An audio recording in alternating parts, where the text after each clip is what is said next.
Please welcome Cathy Breslaw, Jane Szabo, and June Roca. Let me introduce you to Cathy Breslaw. Cathy is a Southern California contemporary visual artist who has been featured in over 30 solo exhibitions across the United States in museums, art centers, college, university, and commercial galleries. She holds an MFA from Claremont Graduate University, a master's of social work degree from Howard University in Washington, D.C., and an MA, a BA degree in American Studies from George Washington University in Washington, D.C. Let's welcome Cathy and watch a short video of her work.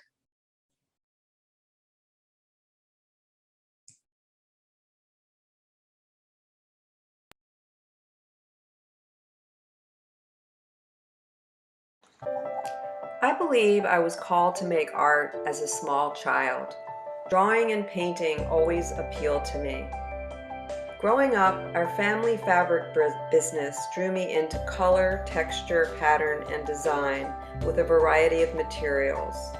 In Baltimore, my first viewing of great art was at the Walters Art Museum, where Impressionist paintings and the more abstract work of Kandinsky drew my attention. Working in the studio is my greatest joy, where I can suspend time and be part of creating something greater than myself. My recently created largest work to date, 15 feet by 16 feet, is a 3-panel piece at a hospital. Inspiration for my work is drawn from the cosmos and the power of nature and natural forces in our universe. Aside from painting, my art practice has expanded to include installations. The 25-foot or so ceiling of the Rose Gallery at the Francis Parker School in San Diego inspired the installation Dreamscape, an abstract landscape of clouds, birds, and floor pieces. Above, below, and beyond is a room installation, creating an atmosphere canopy of abstract expressionistic imagery with wall and reflective abstract floor images, all relating to space. Working with black and gray commercial wire mesh, Weightless investigates gravity in space with organically shaped sculptural forms. Investigating cosmology and the physics of space, I created a room installation, playfully creating what I imagine to be the spaces that are invisible. Mixed media drawings on commercial plastic are two-dimensional ways I have been able to imagine my ideas about space.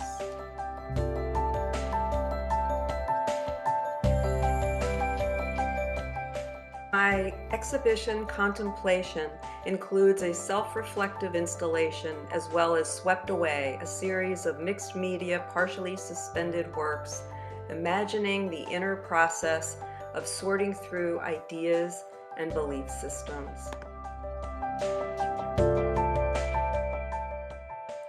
Since my first paintings, I have always been interested in transparencies and how light emanates through them.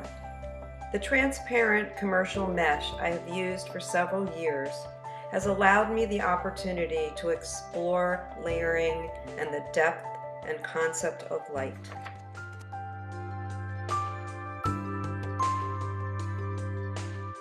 I have used transparent materials to investigate the many ways they can be folded, twisted, layered, and even expanded into three-dimensional forms, while sometimes adding small objects, as a paintbrush may add detail to a painting.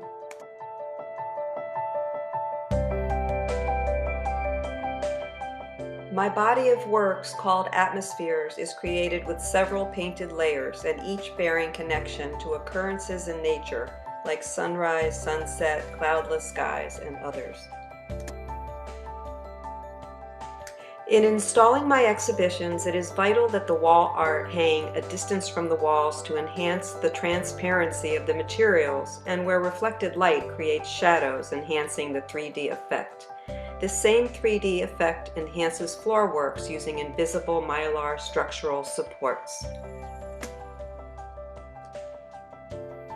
I greatly enjoy sharing my work personally with others. In some of the solo exhibitions I have had, I've engaged with students of all ages. A dance department at the University of Tulsa, in response to my work, choreographed a dance with music and video, while in Dallas at the Patterson-Appleton Art Center for the Visual Arts, school-aged children created a poem and interpretive dance in response to my work.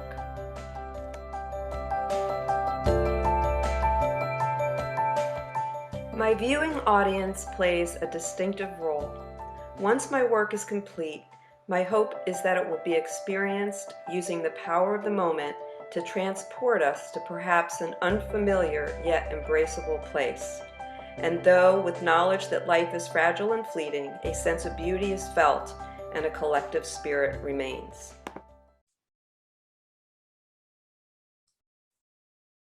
So next, I think we're going to look at a panel. It's called a vellum panel. They're beautiful. And Cathy, can you please share the story of how you created these? Okay, thank you for asking.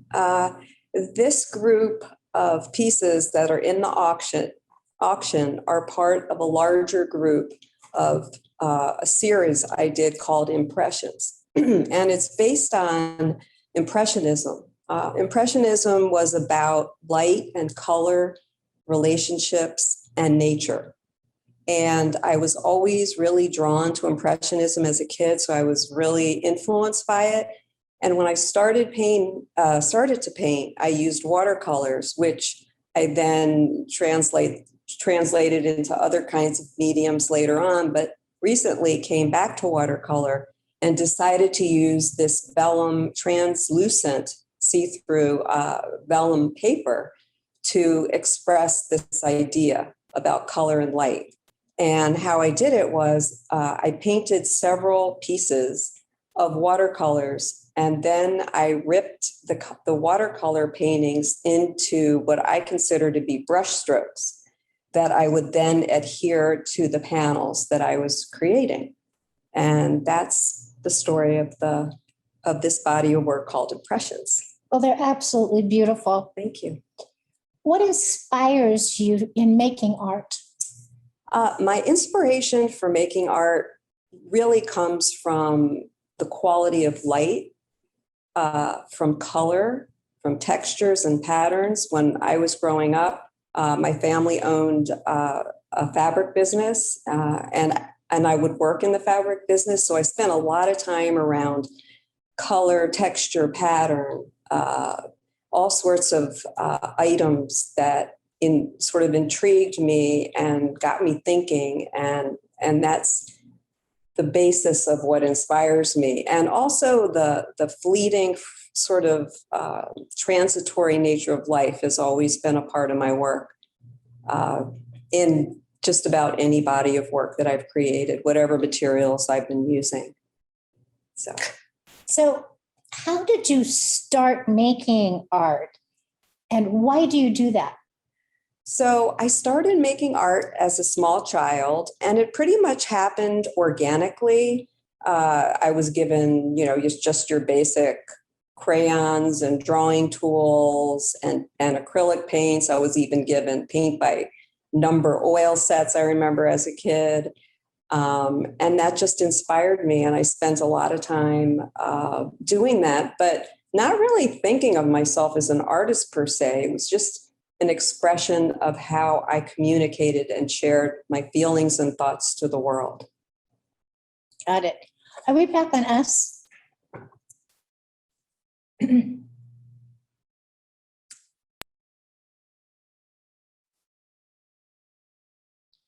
How did you come to use the materials for mediums that you use to make art? So that's kind of an interesting question, because all my growing up and some years after, I used a lot of very traditional materials that you would buy in any art store, art materials. But as I got older and as my art practice sort of developed, I realized that art can be made from anything, literally anything. buttons, I mean, look around to the room, from lights, from leather, from carpet, from anything, pretty much anything. And so that really gave me a lot of freedom to experiment. And I would literally go to all sorts of like hardware stores and fabric stores, just sort of perusing the aisles and picking out things that interested me and that had to do with translucency, transparencies, light, and related to nature, because that's a very, very important part of my work too, is my connection with nature, I would say. You have such a huge body of work. It just amazes me to watch all of the different spectrums that you seem to touch. Describe your style of work. How did you decide on a particular style? Well, I actually, it wasn't a conscious decision. Of course, I studied drawing and painting and a lot of the basic techniques that a lot of any other artists would discover. But right away, I was not interested in realism. I have a real admiration for realism, and I really admire it in many artists' work. But for me, I was just went straight to abstraction. I just enjoyed shapes, forms. I enjoyed thinking about my imagination and what comes out of my imagination. And that's sort of what inspires me when I'm thinking about what I want to communicate to the world. And so abstraction has just always been my style. As you sit here today, what do you want the viewers to come away with from your work? Well, first of all, I want them to, in a way, get excited about what it is they're seeing. Too often I see people as they go through a gallery or a museum and they walk past a painting, they walk past a piece of art without really looking at it. And so for me, I'm hoping that people will stop and take a moment and just experience what it is I'm doing. And it could be something that reminds them of a memory of a place they went or a person they were with. It doesn't have to be my original thought about why I produced that piece of art. It's about how they experience it and how they interact with it. And that to me would be what I want people to see. How did you get involved in making the large installations in these public spaces? I would say that also happened organically. And surprisingly, because I really didn't think originally about making installations. It's just over time, I discovered that I liked seeing things come off the wall. Like I was originally a 2D artist, pretty much. And then I discovered I really liked seeing things move away from the wall, like the large wall pieces I did with transparent materials. I hang them away from the wall so that light comes through it. So that sort of started me on the road to 3D space. And then it just expanded from there. And I started suspending things from the ceiling, and I started making work that had to do with the floor. So I wanted to engage space, and space has always been an important element in my work as well. And I've always had a real curiosity about space, about the universe, about cosmology, and all of these things interacted in me and my imagination and my creativity. I just wanted to expand, and that's how that built over time. That's terrific. And one thing I'd like to share with everybody, Cathy is a grandmother today. As of 3:00, she had a 9-pound, 8-ounce baby boy. Yes. Baby boy. So congratulations. Well, and I know thank you. you're anxious to see him, and we're so thankful that you came today. So thank you, Thank you. Cathy, for participating Thank you. in our auction this year. Your body of work is truly amazing. And we welcome you as one of our new Jonathan Club members. Thanks. So thank you. And now I would like to, Cathy, if Okay.